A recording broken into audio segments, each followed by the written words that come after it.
Hello, I'm Suzanne Jackson, a student in the social media class here at Washington University, and I'm doing my final project on an online website called Goodreads. What is Goodreads? Well, it's a social media tool that's similar to Facebook, except it deals exclusively with books. It's a good way to get recommendations. It's a good way to see what your friends are reading. As a librarian, I find it very helpful because when I went to go look for young adult literature, it's nice to get the reviews on readers from that age as opposed to readers that are more part of my peer group, to actually get what the kids think. And one of the things I always do with my relatives and my friends' kids is I ask them, hey, what are you reading? Do you like that book? What are your thoughts on that? What do you want to read next? Well, instead of having to do that when I might only see them once or twice a year, I can be friends with them on Goodreads and get their feedback all the time on what they're reading and what's popular and what the kids are liking and doing these days. But the best way to show you about Goodreads is to go into the site and show you around, and it's www.goodreads.com.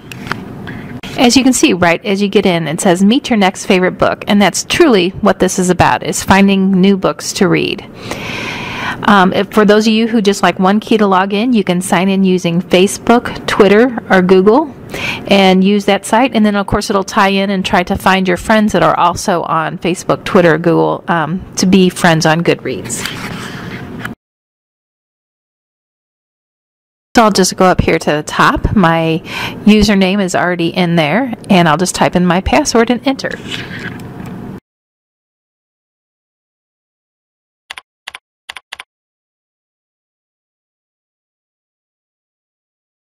And it takes me immediately to my homepage where I can see what it shows that I'm currently reading, as well as kind of a status or a feed like we have in Facebook, where you can see what your friends are doing on Goodreads.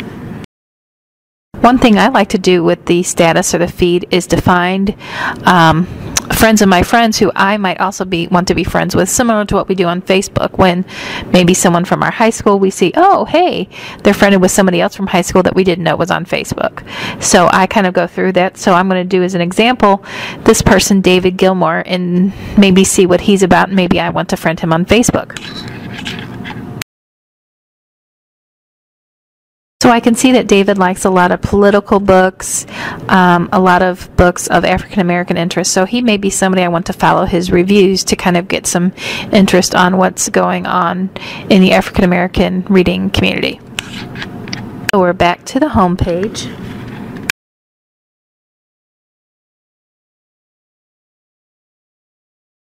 Just going to scroll through my status here and see kind of what everyone's doing, so you can kind of get a look.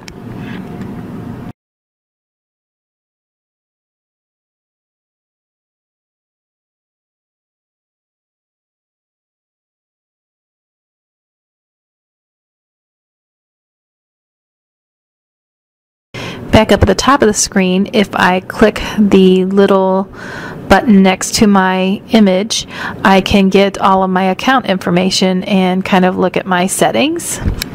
See from here I can edit my profile, look at who my friends are, get help, or just log out from here. Let's just look at my friends feed as opposed to my whole status feed. Let me just look at a list of my friends. Looking over my list of friends, I'm going to pick the first one that has over 100 books, Suzanne Rusin, and take a look at her profile. Scrolling through Suzanne's profile, I can see some information about her, the books that she's favorited, her and her bookshelves, and then I can scroll down and see what it shows that she's currently reading.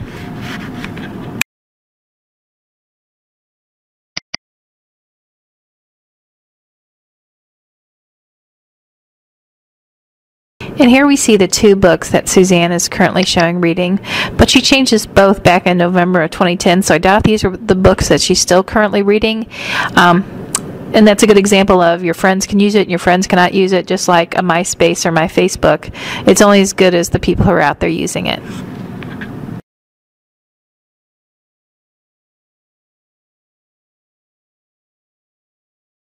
So I'll scroll back up to the top and click on Home to go back to my home page. One of the great things about Goodreads is the groups function. You can go in there and find people with similar tastes and get ideas of what to read next. Or you can look at them like they are an online book club. And some groups work all different ways, so you just have to kind of go in there and see what you like. So let's look at the groups. So I'm going to look for some young adult stuff, and what's currently popular in young adult fiction is dystopian literature. So I'm going to type in the word dystopian to kind of see what groups are out there.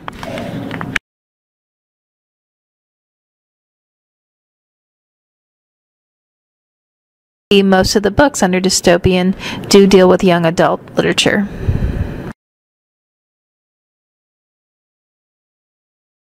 YA Dystopia. That looks like a good group. It seems like it's active, has activity in the last day, but it's a small group relatively and only has 140 members, so maybe I will check that out. So you're taken to the home page of the group where you can click to join the group right there on the Join Group tab. It asks to verify what kind of email settings I want. Because I don't know how active the group is, I'll start out with Digest, and if it doesn't seem that active, then I'll go to individual emails, but I don't want something clogging my email box. After I hit confirmed, I'm taken back to the home page of the group, and it says that I've successfully joined the group. Going back to our search results again, I want to look at the bigger group, which is YA apocalyptic and dystopian fiction, and see what that group is about. So looking over their home page, we can see what this online book group is currently reading, how often their discussions are, and other information about the group.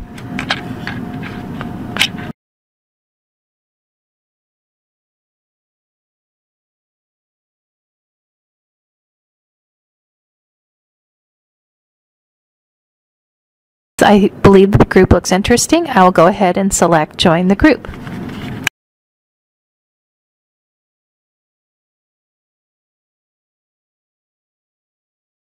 To the home page of the group where I'm given the message that I've successfully joined the group, and if I want to edit my settings, I can go into the edit link to change those settings.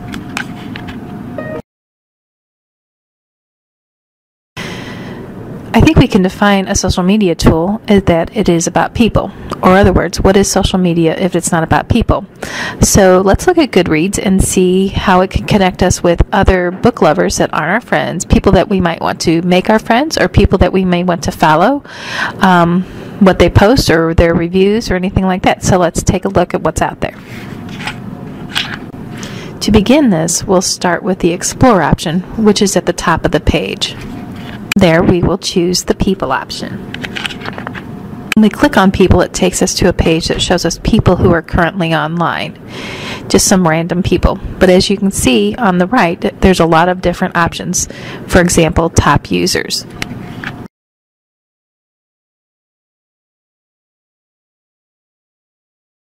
This will take us for the top users of Goodreads this week. As you can see, the top user is someone who's added 5,259 books this week. That's a lot of additions, so it makes me think that maybe she's adding some of her personal collection, or maybe she's a library adding some of her library's collection. If we look at the top reviewers for the week, it kind of gives us some stats. It will tell us, maybe give us a general idea of where they're from. Maybe we want to look at some of these people and follow them if they like the same type of books that we enjoy. And because we can follow reviewers, we can have then popular reviewers, and so we can look at the most popular 100 reviewers that week, and maybe I would take a look at this number 5, Dan, because he's in Missouri, and kind of take a look and see what he's like, since he's also here in the Midwest. Something I might want to also do is look at the top librarians of the week, see what they're doing. You're going to see more edits from them than additions, but maybe find somebody that's in your area or has similar interests that you want to follow, because a librarian can bring you usually a wider range of literature as well as a broad range of ideas, because she's also hearing from her patrons, or his patrons as the case may be. Well, I've talked about reviewers. I guess I should show you how to actually do a book review. And these are key, because once you get so many reviews out there, you get recommendations for similar books that are like books that you like.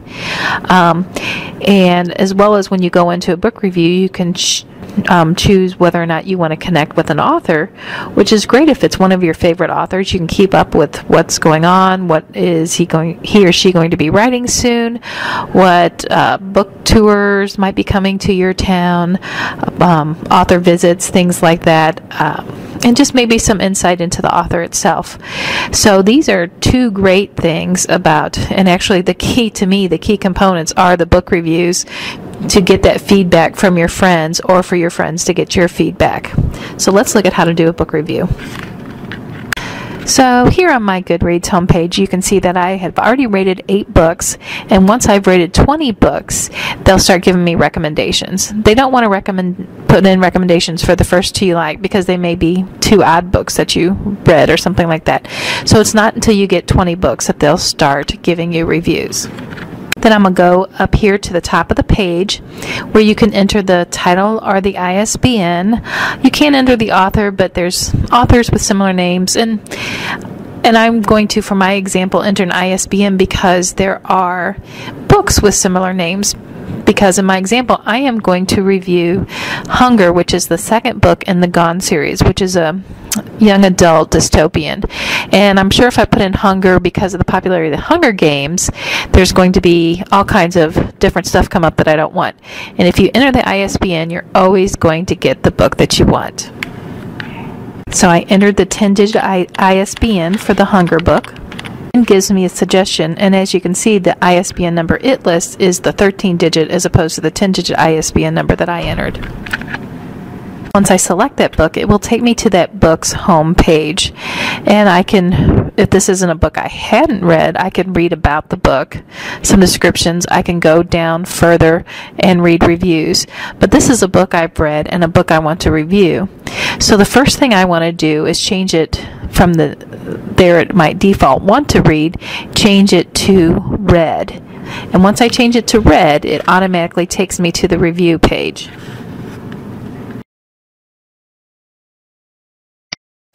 And you can always just enter the minimum, which is the star rating, and enter it on a base of 1 to 5 stars, with 5 stars being the best rating.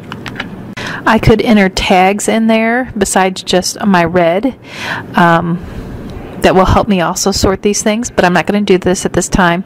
I'm just basically going to go down to the what do you think and paste in the text of my review.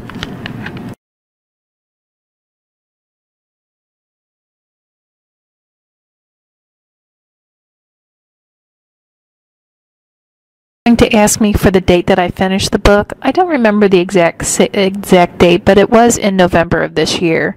I read the whole series in a few weeks, the end of October, beginning of November.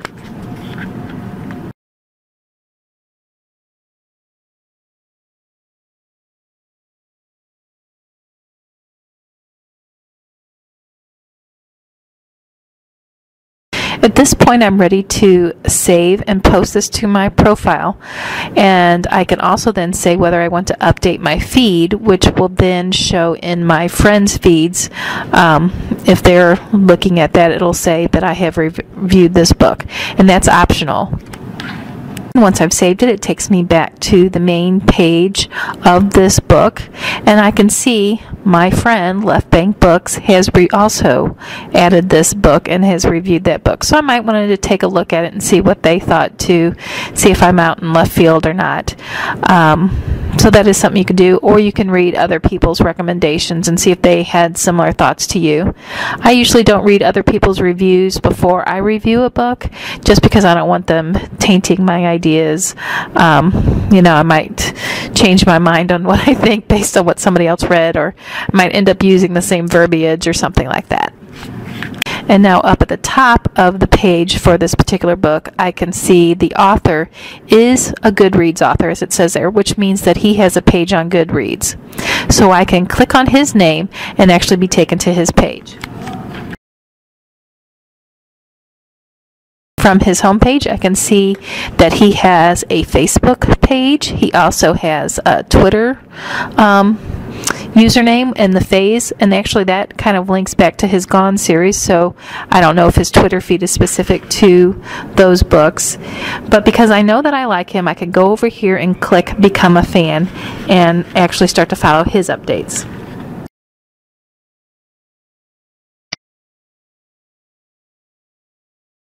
Since the purpose of this media tool is to find book recommendations, bookstores and libraries, which are the brick and mortar best way to find recommendations, also exist within Goodreads. So let's look at them and see what we can find using the bookstores and libraries. And I'm going to use an example of a bookstore. Thankfully, right here on my home page in my feed is Left Bank Books, so I can just click on them to use them as an example. So as we scroll around Left Bank's book pages, we can see their bookshelves also include staff picks.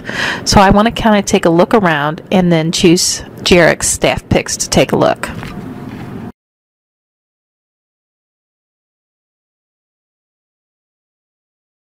And here I can get a feel of the books that Jarek has picked for as recommendations, as well as the ones he's reviewed, and kind of get his feedback on those books. As a big fan of lists, I would be remiss if I didn't show you the list feature within Goodreads. But I'm not going to show you the top 50 books you must read before you die. Instead, I'm going to look at maybe by genre and show you some examples, as well as how voting and ranking goes on within those. So we're going to go to the menu at the top of the page, and under Explore, we can find the book lists. And we'll select that very first option, Listopia. As you can see, it shows us some featured lists that are within the site. I'm going to select this list, Best Young Adult Books. And as it pulls up the list, you can see it ranks the books. You can see most of them are very recent books. But also you can see that it also shows that I have read The Hunger Games and that I have given it a rating. And I'm going to scroll through these books until I find one of my favorite childhood books, which was Are You There, God? It's Me, Margaret by Judy Blume.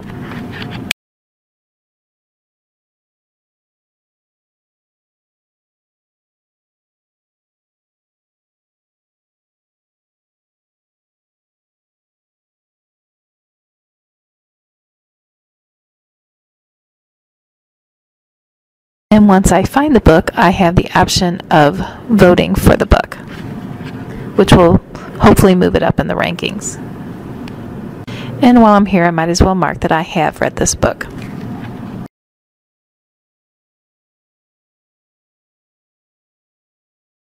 Another great thing on Goodreads is the Voices section, which is some really great and rich content for book lovers. This is also found under the Explore option there at the top of the page. Select the option Good Read Voice. And one of the very first things you'll see there on the top left are author interviews, which can give you some great insight on authors. Good Minds Suggest are some of the Intelligencia, I guess, book recommendations. Bottom left corner of the page, there's Do Good with Goodreads, some charitable initiatives, as well as a profile of an author who has just written his or her first book. If you're a fan of quizzes, there's a ton of quizzes on here. See how much you remember of your favorite books or classics you were made to read in elementary, middle, and high school. Moving back up to the top right, there are recordings of previous live chats from various authors. Yes, the last feature I'm going to show you is the best, the giveaways, free books. Again, this is under the Explore option at the top of the page. Click the second item on the list, Giveaways.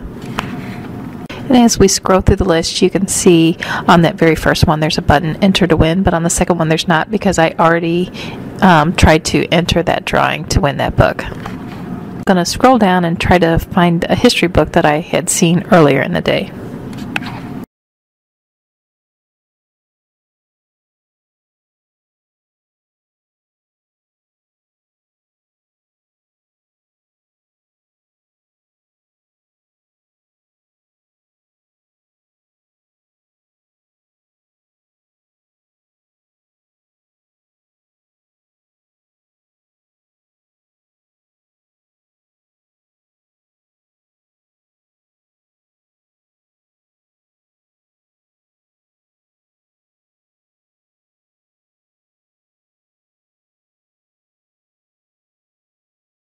I'm going to choose this book, Invisible Armies, because I want to do some research on military history in the near future. So it'd be nice to win a book that I could use towards this. And so I could just click that to enter the drawing. And here is where, if I had never entered a drawing before, I would enter my mailing address for them to mail the book to me. But since I have, I just need to confirm my address. Typical, I have read the terms and conditions, and then put this on my to-read shelf to remind me that I am interested in this book.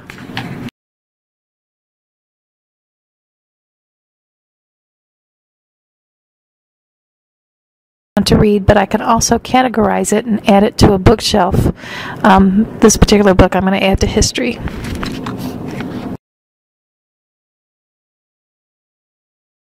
That is a brief overview of Goodreads.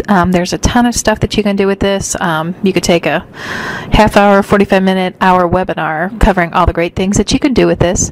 I hope you will check it out, and if you do, please friend me on Goodreads. Thanks!